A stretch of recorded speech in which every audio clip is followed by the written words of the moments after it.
We provide you the platform to turn your dreams into reality. Give wings to your aspirations with KR Mangalam University. नमस्कार, news nation के digital live में आप सभी का स्वागत है। मैं हूं आपके साथ पयोधी शशि। अब आप जानते हैं कि हमारा जो स्टैंड है पाकिस्तान के लिए वो क्या है, क्योंकि सीज फायर के बावजूद भी हमारा ऑपरेशन सिंदूर जारी है। हाल ही में हमने ड्रिल्स भी देखी हैं, हमने ब्लैकआउट ऑपरेशन, ब्लैकआउट ड्रिल भी देखी पूरे देश में। लेकिन उससे इतर जो सबसे महत्वपूर्ण बात वही है कि हमारे जो डेलीगेशन अलग अलग देशों में गए हैं, यानी सर्वदलीय जो डेलीगेशन बनाया गया था जिसमें विपक्षी पार्टियां, उनके सांसद भी मौजूद हैं, जो अलग अलग देशों में जाकर पाकिस्तान को एक्सपोज कर रहे हैं। तो उसमें क्या हमें वाकई सफलता मिल रही है? क्योंकि कई ऐसे सवाल हैं जो इस सेंसिटिव टाइम पर सबके जहन में आए हैं। जैसे सवाल ये भी आया कि डेलीगेशन का जो काम है क्या वाकई वो सही तरह से हो रहा है? डेलीगेशंस को भेजना क्या ये सही कदम है? इसे आप ऐसे समझिए कि जब डेलीगेशंस को यहाँ से रवाना किया गया था तो हमारा उद्देश्य क्या था? हमारा उद्देश्य ये था कि पाकिस्तान जो झूठा प्रोपेगेंडा फैला रहा है, वो पाकिस्तान जो फेक वीडियोस के जरिए अपनी इमेज को गलत तरीके से पोर्ट्रे कर रहा है, यानी अलग तरीके से पोर्ट्रे कर रहा है, या वो पाकिस्तान जिसने झूठी बातें फैलाकर बताया कि कैसे भारत बैकफुट पर आ गया। वह पाकिस्तान की तरफ से तो वो अपनी जीत का जश्न मना रहा था। जो एयर स्ट्राइक हमने की, पाकिस्तान को कितना नुकसान हमने पहुंचाया, हमने बाकायदा उसके सबूत दिए। जब तीनों सेनाओं की तरफ से प्रेस कॉन्फ्रेंस की गई थी, संयुक्त प्रेस कॉन्फ्रेंस की गई थी, तो उसमें ये सबूत दिए गए थे, बाकायदा फोटोज दिखाए गए थे कि हमले से पहले जो एपिसेंटर है, जो हेडक्वार्टर्स हैं आतंकियों के, वो कैसे थे और हमले के बाद उनका क्या हश्र है। कुछ पाकिस्तानी वरिष्ठ पत्रकारों ने भी ये बात मानी है कि पाकिस्तान को बहुत नुकसान हुआ, ये वहां की मिलिट्री का और शहबाज शरीफ का फेलियर था। लेकिन भारत के लिए यहां पर जो सफलता की बात थी वो तो हम सब जानते हैं, लेकिन कूटनीतिक लिहाज से बहुत महत्वपूर्ण भारत के लिए ये था, भारत के जो दोस्त मुल्क हैं, भारत के से जो सटे हुए मुल्क हैं, चाहे वो एशिया में हो, चाहे बाकी जो कंट्रीज हैं उनमें, हमें चाहे मिडिल ईस्ट ही क्यों ना हो, जो हम मैसेज देना चाहते हैं वो ये है कि पाकिस्तान को एक्सपोज करना कि उसने कैसे आतंक को पाला हुआ है, और आज से नहीं बल्कि सालों से वो आतंक को पाल रहा है, पोस रहा है। इसीलिए ये डेलीगेशंस बनाए गए थे। अब इसका सबसे बड़ा उदाहरण जो मैं अभी से शुरुआत करूं तो कोलंबिया है, जहां पर शशि थरूर जब जाते हैं तो वो पाकिस्तान को एक्सपोज तो करते ही हैं, लेकिन वो वहां की सरकार के उस बयान की कड़ी निंदा करते हैं जिसमें उन्होंने पाकिस्तान के साथ सिंपैथी दिखाई थी, जिसमें ये जो वहां पर एयर स्ट्राइक भारत की तरफ से की गई थी पहलगाम के बाद, तो उसमें अपनी संवेदना व्यक्त की थी वहां की सरकार ने। लेकिन इस बात का कड़ा विरोध किया गया शशि थरूर की तरफ से, और ये बताया गया कि पहलगाम में आतंकियों ने मासूमों को टारगेट कर कर मारा है और उसका बदला लिया। हमारी जो कार्रवाई थी ये एक बदला था, हमने कोई हमला नहीं किया। और यही कारण है कि कोलंबिया की जो सरकार है उन्होंने अपना ये बयान न केवल वापस लिया बल्कि पाकिस्तान के खिलाफ, आतंक के खिलाफ एक कड़ा रुख भी अपनाते हुए अपना स्टेटमेंट जारी किया। तो ये उन उपलब्धियों में से एक है जिसकी चर्चा हर तरफ हुई है। आपने ओवैसी को सुना होगा। ओवैसी जब पाकिस्तान को एक्सपोज कर रहे थे तो उसी दौरान पाकिस्तान में जो शहबाज शरीफ है, वहां के जो प्रधानमंत्री हैं, वो अनर्गल बोल रहे थे, अनाप शनाप बोल रहे थे, और एक फेक वीडियो उन्होंने जारी किया था जिसको लेकर उनकी बहुत खिल्ली उड़ी। पाकिस्तान की मीडिया में भी उनकी खिल्ली उड़ाई गई थी। तो असदुद्दीन ओवैसी ने विदेश की धरती पर बैठ के कहा कि ये जोकर हैं, मतलब अगर नकल भी करनी है तो उसके लिए अकल की जरूरत होती है। आप समझ रहे हैं कि इतना हार्ड स्टेटमेंट, इतना एग्रेसिव स्टेटमेंट कब आता है?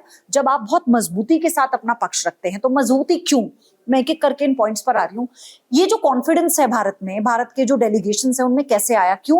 क्योंकि भारत ने जो कार्रवाई की है वो इतने सधे हुए अंदाज में की, जैसा कि आर्मी चीफ ने भी इस बात का जिक्र किया कि हमने जहां चाहा हमने वहां हमला किया टारगेट कर कर। हमें जिस चीज को नेस्तनाबूद करना था हमने वही किया। हमने सिर्फ आतंकियों के अड्डों को उड़ाया, हमने वहां के आवाम को निशाना नहीं बनाया। ये बात क्यों कही जा रही है? ये बात कही जा रही है उस डोजियर के जरिए जो हमारे डेलीगेशन दूसरे देशों में जाकर रख रहे हैं। उन डोजियर्स में वो सारे सबूत हैं जो हम कह रहे हैं, यानी डोजियर का मतलब हम जो कहते हैं अपनी दलील देने के लिए वो सबूत भी हम देते हैं।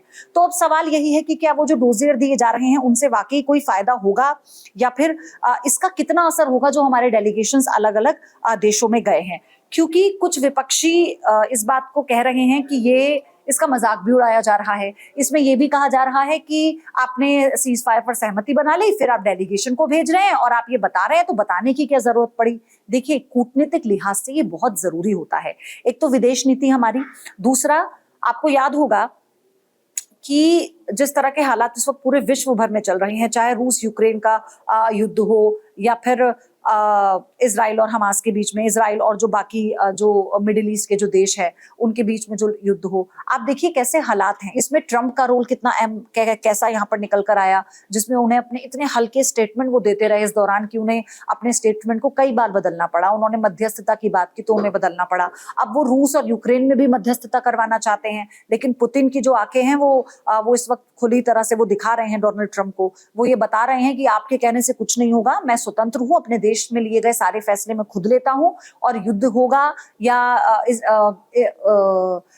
यूक्रेन के साथ इस युद्ध को पूर्ण विराम देना है नहीं देना है ये मैं तय करूंगा। तो मैं आपको, जैसे मैंने कहा कि विदेश नीति है, ये उसका हिस्सा है, लेकिन भारत को ये बताना है कि भारत कैसे एक सधे हुए अंदाज में पूरी डिप्लोमेटिकली भी और डिफेंस के लिहाज से भी भारत कितने सधे हुए अंदाज में चल रहा है। आप देखिए ना, किसी भी तरह की कोई हल्की बात हम नहीं करते। हमने अगर अटैक किया तो उससे पहले बकायदा जानकारी दी गई थी, हमने सबूत दिए, हमने कैसे आतंकियों को अड्डों को उड़ाया। और अब डेलीगेशन, मतलब ये ऑफिशियल डेलीगेशन है, सर्वदलीय डेलीगेशन है, ये इसमें सर्वदलीय मेंबर्स हैं, और ये भारत की एकता को दर्शाता है। ये बताता है कि आतंकवाद के खिलाफ को कोई पक्ष और विपक्ष नहीं है, पूरा देश एक है और पूरा देश मिलकर इसका सामना कर रहा है। ये एक्सपर्ट हैं, ये बहुत जानकार लोग हैं जो डेलीगेशन में गए हैं। आप देखिए ना, बांसुरी स्वराज कितनी महिला नई सांसद हैं, असदुद्दीन ओवैसी कितने कानून के कितने जानकार हैं, शशि थरूर को तो आप जानते हैं कि जब वो बोलते हैं तो उनकी बात में जो वजन होता है, उनके शब्दों के जो तीर होते हैं, वो शायद ही ऐसा कोई हो जिससे वो घायल ना हो पाए। लेकिन ऐसे जैसे आप देखिए कि इस प्रतिनिधिमंडल की वापसी के बाद सरकार का अगला कदम क्या हो सकता है, सरकार अगला कदम क्या उठा सकती है। क्या अंतर्राष्ट्रीय मंचों पर औपचारिक शिकायत, आर्थिक प्रतिबंध की मांग या आतंकवाद के खिलाफ संयुक्त कार्रवाई जैसे प्रस्ताव भी भेजे जाएंगे? ये बहुत महत्वपूर्ण पहलू है।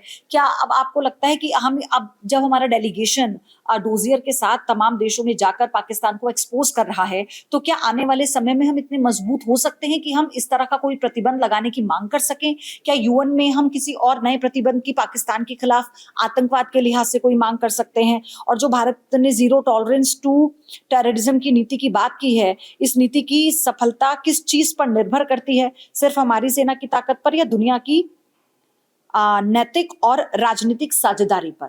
आप समझ रहे हैं, ये सवाल समझिए आप, सिर्फ हमारी सेना की ताकत पर या दुनिया की नैतिक और राजनीतिक साझेदारी पर? यानी ये सिर्फ एक अगर आप डिफेंस के लिहाज से बहुत ज्यादा सक्षम है, बहुत मजबूत हैं, तो सिर्फ यही काफी नहीं है कि आपको अगर कोई देश आप पर हमला कर रहा है, आप हमला कर देंगे। ये कूटनीतिक दबाव है जो ना केवल आप पाकिस्तान पे बनाएंगे बल्कि दूसरे देशों के जरिए पाकिस्तान पर दबाव डलवाएंगे।